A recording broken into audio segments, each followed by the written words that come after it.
কক্সবাজারে ভাড়ায় চালিত বাইক নিতে গিয়ে আমাদের সাথে কি হয়েছে এবং যে সকল বিষয় অবশ্যই আপনাদের জানা জরুরি এই বাইক ভাড়া নেওয়ার আগে। তোমরা যারা কক্সবাজারে বাইক ভাড়া নিবা তোমরা মাস্ট ট্রাই করো বাইক ভাড়া নেওয়ার আগে বাইকের একটা পূর্ণাঙ্গ ভিডিও তৈরি করে রাখবা। ওরা কিন্তু প্রথমে তোমাদের সাথে সুন্দর করে কথা বলবে, পরে কিন্তু বাইক যখন ফেরত দিতে আসবা তখন দেখবো যে অনেক তাল বাহানা করতেছে।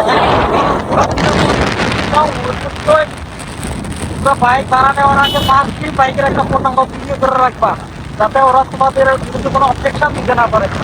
এরকম অহরহ ঘটনা করতেছে বাইক, হ্যাঁ অনেক ধরনের হয়রানি হয়ে থাকে। হয়রানি থেকে বাঁচতে তো মাস্ট বাইকের একটা পূর্ণাঙ্গ ভিডিও করে রাখবা, ঠিক আছে?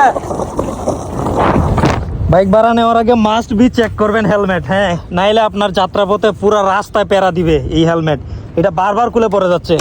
হেলমেট ট্রাই করবেন আর বাইকটা কিছুক্ষণ চালাই তারপর ট্রাই করবেন।